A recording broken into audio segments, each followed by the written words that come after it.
2025 ಹೇಗಿರುತ್ತೆ ನ್ಯೂಮರಾಲಜಿ ಪ್ರಕಾರ? ನೀವು ಏನಾದ್ರು ಒಂದು ನಂಬರಲ್ಲಿ 1ನೇ ತಾರೀಕಿಗೆ ಹುಟ್ಟಿದರೆ, 10ನೇ ತಾರೀಕಿಗೆ ಹುಟ್ಟಿದರೆ, 28ನೇ ತಾರೀಕಿಗೆ ಹುಟ್ಟಿದರೆ ನಿಮ್ದು ಹೇಗಿರುತ್ತೆ ಅಂತ. ಆಯಿತಾ? ನಿಮ್ಮದು ಈ ಸಲ ಹೈಯರ್ ಎಜುಕೇಷನ್ ಮಾಡುವಂಥದ್ದು ಅಥವಾ ಯಾವುದಾದ್ರು ಒಂದು ಒಳ್ಳೆಯ ಎಜುಕೇಷನು, ನೀವು ಇದಕ್ಕಿಂತ ಹೆಚ್ಚಿನದು ಓದಬೇಕು ಅಂತ ನೀವು ಆಸೆಪಟ್ಟು ಓದ್ಬೋದು. ಎಜುಕೇಷನ್ಗೆ ತೊಗೊಳ್ಳುವಂಥ ಚಾನ್ಸಸ್ಸು ಇರುತ್ತೆ. ಹೊಸದಾಗಿ ಏನಾದ್ರು ಕೋರ್ಸ್ ತೊಗೊಳ್ಳುವಂಥ ಚಾನ್ಸಸ್ಸು ತುಂಬ ಇರುತ್ತೆ. ಲಾಂಗ್ ಜರ್ನಿ ಇರುತ್ತೆ. ಮತ್ತು ಜರ್ನಿಯಲ್ಲಿ ಒಂದು ಜಗಳ ಕೂಡ ಆಗುತ್ತೆ.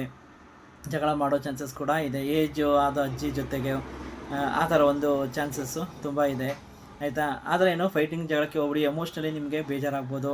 ಲ್ಯಾಂಡು ಪ್ರಾಪರ್ಟಿ ವಿಷಯದಲ್ಲಿ ಸ್ವಲ್ಪ ಹುಷಾರಾಗಿರಬೇಕು ನೀವು. ಆಯಿತಾ? ಅದು ಮತ್ತು ನಿಮಗೆ ಎಮೋಷ್ನಲಿ ಬೇಜಾರು ಮಾಡುವಂಥ ಚಾನ್ಸಸ್ಸು ತುಂಬ. ಹಾಗೆ ನಿಮಗೆ ಹಳೆಯದಾಗಿರೋ ಒಂದು ಆಸ್ತಿ ಯಾವುದಾದ್ರು ಬರೋದಿದ್ದರೆ ಅದು ಬರುತ್ತೆ.